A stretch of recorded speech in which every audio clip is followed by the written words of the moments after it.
আকাশের অ্যাক্টিং দেখে যে কারোরই ভয় পাওয়ার কথা। আকাশ একা নয়, সাথে আরও অনেকগুলি ছেলে আছে, সবার হাতে বন্দুক আছে। আকাশকে আসতে দেখেই আরোহীর বাবা এগিয়ে গেলেন। সামনে থেকে সরুন আঙ্কেল, বুঝতেই পারছেন আজ আমি কারোর কোনো কথাই শুনবো না। আরোহীকে আমি নিতে এসেছি, পৃথিবীর কোনো শক্তি নেই আজ ওকে আমার কাছ থেকে সরাতে পারবে। তাই অযথা ঝামেলা না বাড়িয়ে সরুন প্লিজ। কয়েকটা ছেলে আরোহীর বাবাকে সরিয়ে দিল। আকাশ এবার আরোহীর কাছে গেল। আজ আরোহীর বিয়ে, বাড়ি ভর্তি আত্মীয় স্বজন, পাত্রপক্ষ চলে এসেছে, কিন্তু বিয়ে পড়ানো আগে মুহূর্তে আকাশ নামের এই মুসিবত এসে হাজির হয়েছে। আকাশ এবার আরোহীর সামনে গিয়ে দাঁড়ালো। তারপর আরোহীর থুতনিতে হাত দিয়ে বলল, বাহ, কি সুন্দর সেজেছিস, দেখি দেখি। বাপরে, লিপস্টিকও পরেছিস, তাও লাল রঙের। আকাশ এবার আরোহীর হাত টেনে বলল, মেহেন্দিও পরেছিস নাকি দেখি। বাহ, সাহস তো ভালোই হয়েছে দেখতে পাচ্ছি। তবে এটা বুঝলাম না, সেজে গুজে ঢং করার অধিকার তোকে কে দিল? একবারও বুক কাঁপলো না? আকাশের কথা বলার ধরন দেখেই আরোহীর পরাণ পাখি উড়ে গেল। কারণ আকাশ সাধারণত এভাবে কথা বলে না, আর মেয়েদের গায়ে হাতও একেবারেই দেয় না, তাও এত লোকের সামনে। আরোহী ভয়ে ভয়ে বলল, ভাইয়া বস না। হ্যাঁ, বসতে তো পারতাম, কিন্তু হাতে যে একদম সময় নেই বোন, অনেক কাজ বাকি। চল, তোকে এখন আমার সাথে যেতে হবে। আমার তো আজ বিয়ে ভাইয়া, আমি কি করে যাব? কথা শেষ হওয়ার আগেই আকাশ সজোরে আরোহীর গালে থাপ্পড় বসিয়ে দিল। আরোহী ছিটকে গিয়ে নিচে পড়ল। আকাশ গিয়ে আরোহীর চুলের মুঠি ধরে টেনে তুলল। আজ তোর কি? আরেকবার বল, শুনতে পাইনি। আকাশ দাঁতে দাঁত চেপে বলল, আমাকে না জানিয়ে তুই বিয়ের পিঁড়িতে বসছিস, এত সাহস কই পেলি? আচ্ছা চল, তোর বিয়ে করার শখ আমি মিটিয়ে দিচ্ছি, বলেই আরোহীকে টানতে লাগলো আকাশ। তুই আমার কাজিন হয়ে এমন ভিলেনের মতো আচরণ কি করে করতে পারছিস ভাইয়া? মুখ দিয়ে আর একটা শব্দ বের হলে এখানেই মেরে পুঁতে রেখে দেব, বলে বরপক্ষের সামনেই আরোহীকে নিয়ে আকাশ বেরিয়ে গেল। আকাশের সাথে ছেলেদের প্রত্যেকের হাতে গান ছিল, তাই কেউ কিছু বলার সাহস পেল না। আকাশ আরোহীকে গাড়িতে করে নিয়ে যাচ্ছে। চলুন এবার দেখে আসি এই আরোহী আর আকাশ কে। কিছুক্ষণের মধ্যেই আমি আত্মহত্যা করব, এটাই সিদ্ধান্ত নিয়েছি। তাই বলে ভাববেন না আমি পাগল। শুধু শুধু মরে যাওয়ার মেয়ে আমি নই। এই আত্মহত্যার পেছনেও একটা যুক্তিসঙ্গত কারণ আছে। চলুন কারণটি আপনাদের জানাই। কারণটা হলো, আজ আমার ব্রেকআপ হয়েছে। কেন ব্রেকআপ হয়েছে জানতে চেয়ে লজ্জা দেবেন না প্লিজ। কারণ সুনির্দিষ্ট কারণটাও আমি নিজেও জানি না। শুধু জানি বয়ফ্রেন্ড বলেছে আমি নাকি সিগারেট খাই, তাই আমাকে ছেড়ে দিয়েছে। এবার আপনারাই বলুন, আমার কি বেঁচে থাকা উচিত? না না না না না, কিছুতেই না। এ জীবন আমি রাখবো না। এক্ষুনি ছতালার ওপর থেকে ঝাঁপ দিয়ে আমি আত্মহত্যা করব। যে পৃথিবীতে ভালোবাসার কোনো দাম নেই, আমি সেখানে থাকতে চাই না, চাই না, চাই না। কিছুটা ফিল্মি স্টাইলে ডায়লগগুলি বলে শেষ করলো আরোহী। যাক, সিনেমার মতো বলে ফেলেছি, এবার লাফ দিলেই কাজ শেষ। ভাবতে ভাবতে হামাগুড়ি দিয়ে নির্মাণাধীন নতুন বিল্ডিংয়ের ছাদে কার্নিশের ওপর উঠে দাঁড়ালো আরোহী। মনে মনে ভাবলাম এবার চোখ বন্ধ করে ঝাঁপ দিতে হবে। যখনই চোখ বন্ধ করলাম তখনই কেউ পেছন থেকে আমার হুডির টুপি ধরে বিড়াল বাচ্চার মতো টেনে নামালো। আমাকে কে এভাবে নামাচ্ছে? ভূত নয় তো? ভয় লাগছে তো। কিন্তু পেছন ঘুরে দেখলাম এটা আকাশ ভাইয়া। দেখে অবাক হইনি, কারণ জীবনে যত উল্টোপাল্টা কাজ করেছি সব জায়গাতেই তার উপস্থিতি ছিল, আজও থাকবে, সেটা স্বাভাবিক। আকাশ আমার মামাতো ভাই। আমি আর আকাশ একই কলেজে পড়ি। আকাশ 1 নম্বরের হারামি একটা ছেলে, ভিলেন বললেও কম হবে। তাকে দেখে একটু ঘাবড়ে গেলাম, কারণ সে আমার সাথে ফ্রি হলেও মাঝে মাঝে খুব রাগ দেখায়, তাই চুপচাপ দাঁড়িয়ে আছি। আকাশ গম্ভীর গলায় জিজ্ঞেস করলো, কিরে আরোহী, আত্মহত্যার ট্রেনিং দিচ্ছিলি নাকি আত্মহত্যা করছিলি, কোনটা? আমি জবাবে বললাম, আত্মহত্যা করছিলাম। কেন? এবার আত্মহত্যার কারণ কি হয়েছে? আবার ব্রেকআপ হয়েছে? হ্যাঁ। তা এটা তোর কত নাম্বার ব্রেকআপ? তুই এটাও জানিস না? তোর সাথে তো কথা বলাই উচিত না। তা অবশ্য ঠিক বলেছিস। ছোট বোন কবে কার সাথে ডেট করছে, কবে ব্রেকআপ করছে, আমার জানা উচিত ছিল। আমারই ভুল। আমাকে ইনসাল্ট করবি না বলে দিলাম। আমি তো আর তোর মতো স্টার নই যে সবাই আমার পিছে পিছে ঘুরবে। 16টা ছেলেকে ভালোবাসলাম, 16টাই আমাকে ছেড়ে চলে গেল। এ জীবন রেখে কি করব? আমি আর রাখবো না।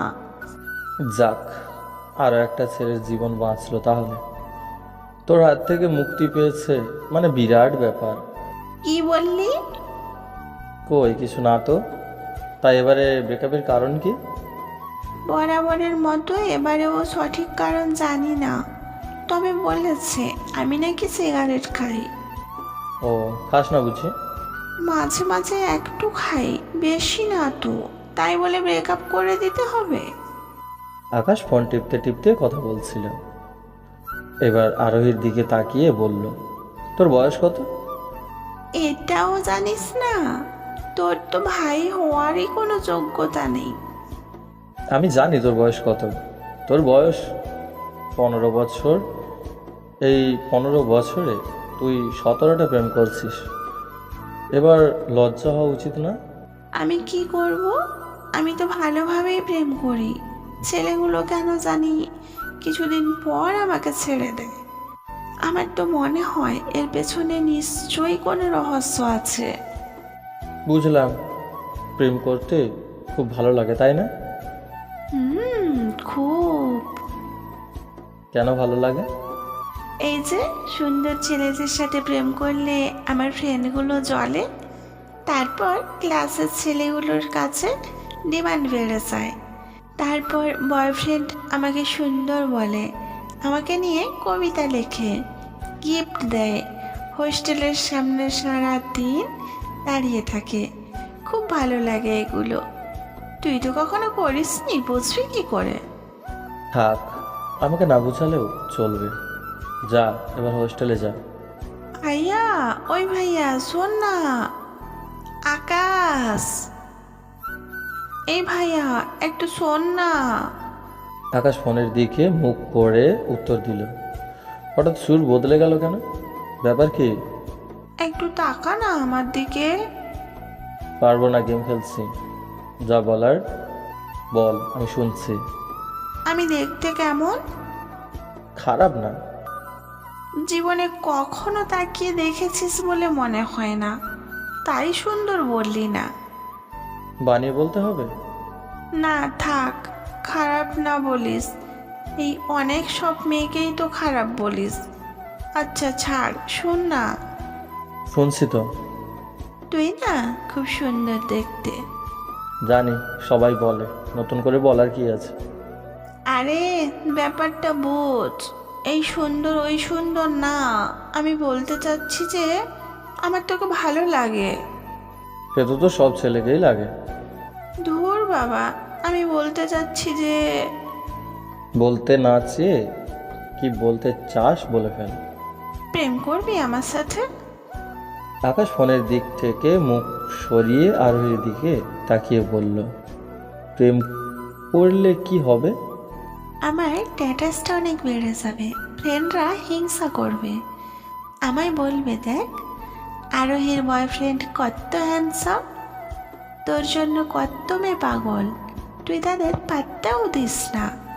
আমাকে যদি দিস, আমার কত পাওয়ার বেড়ে যাবে ভাবতে পারছিস? আর তুই তো কখনো ব্রেকআপ করবি না, তাহলে আমার প্রেম করার শখও পূরণ হবে।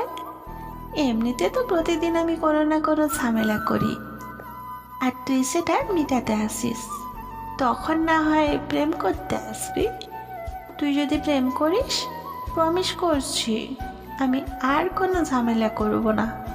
এবার আকাশ আরোহীর গাল লাল করে থাপ্পড় দিয়ে বলল, বেয়াপনার সব সীমা পেরিয়ে গেছিস তুই, চল নিচে চল। আরোহী গালে হাত দিয়ে বলল, যাব না আমি, তুই আমায় মারলি কেন? তো কি আদর করব? বলেই আরোহীর জ্যাকেটের টুপি ধরে নিচে নিয়ে যেতে লাগলো। ছাড় বলছি, যাব না আমি তোর সাথে। এভাবে বিড়াল বাচ্চার মতো টেনে টেনে কোথায় নিয়ে যাচ্ছিস? মেয়েদের গায়ে হাত দিতে ঘৃণা করে আমার, তাই এভাবে নিয়ে যাচ্ছে। চুপচাপ চল, যা বলবো তা করবি, তা না হলে তোর একদিন কি আমার একদিন। কি আর করবি, আজ তো আমি সুইসাইড করবই। একে তো ব্রেকআপ হলো, তার উপর তুই আমাকে রিজেক্ট করে দিলি। জানিস ফ্রেন্ডগুলো আমাকে কত ইনসাল্ট করবে। বিয়ে না থাকলে আমি আজ মরেই যাবো। আকাশ আরোহীকে নিয়ে সিঁড়ি দিয়ে নিচে নামছিল। আরোহী এটা বলার পর আকাশ একটুও থেমে ধাক্কা দিয়ে আরোহীকে নিচে ফেলে দিল। কয়েকটা সিঁড়ির পরে গিয়ে থামল, কিন্তু হাত ছিলে গেছে, পায়েও ব্যথা পেয়েছে। আরোহী কান্না জুড়ে দিয়েছে, কাঁদতে কাঁদতে বলল, উফ, কি করলি এটা? ফেলে দিলাম। কেন? এই কয়টা সিঁড়ি থেকে পড়ে গিয়েই কেঁদে দিলি, আর তুই তো 6 তলার উপর থেকে ঝাঁপ দিতে চেয়েছিলি। ফেলে দিয়ে দেখলাম পড়ে গেলে কেমন লাগতো। লাফ দিলে তো মানুষ মরেই যায়, ব্যথা পায় নাকি? গাধা, কত প্রকার আছে ভাবা যায়? কি মনে হয় তোর? এরপর থেকে যখন সুসাইড করতে চাইবি, যদি লাফ দিয়ে মরতে চাস, আগে 1 তলা থেকে লাফ দিবি, দেখবি কেমন লাগে। যদি গলায় দড়ি দিতে চাস, দেওয়ার আগে কিছুক্ষণ গলা চেপে ধরে দেখবি কেমন লাগে। যদি হাত কাটতে চাস, আগে আঙুল কেটে দেখবি সহ্য করতে পারিস কিনা। ঠিক আছে? সুইসাইড করলে যদি এত ব্যথা পাওয়া যায়, তাহলে মানুষ সুইসাইড করে কেন? ভালো মানুষরা করে না, তোর মতো সাইকো করে। ফাউল, সর সামনে থেকে, নামতে দে। ওমা, আমায় কোলে নিবি না? নিবি মানে? চলে আয়। পায়ে ব্যথা পেয়েছি তো। তো আমি কি করব? দেখ না ভাইয়া, হাত থেকে রক্ত পড়ছে, ছিলে গেছে পুরো। আরই মুখ শুকনা করে বলল, হাতটা তো অন্তত বেঁধে দে, রক্ত পড়ছে, জ্বালা করছে। পুবিমণি তোকে একটা অপদার্থ বানিয়েছে। এইটুকু ছিলে গেলে কি হয়? এটা আবার বাঁধতে হয়? আর বাঁধবো কি দিয়ে? তোর রুমাল দিয়ে। আচ্ছা দিচ্ছি। এবারে দেখ এই রুমাল দিয়ে আমি তোকে কিভাবে ফাঁসাই। আমার সাথে ভিলেনগিরি করিস তাই না? সো বন্ধুরা, আমাদের গল্পটা যদি ভালো লাগে, এর পরবর্তী পর্ব দেখার জন্য আমাদের চ্যানেলটি সাবস্ক্রাইব করুন, পাশে থাকা বেল আইকনের অল ঘন্টিটা বাজিয়ে দিন। আর হ্যাঁ বন্ধুরা, একটু শেয়ার করে দিন। আর হ্যাঁ, লাইক কমেন্ট করতে ভুলো না যেন। ধন্যবাদ।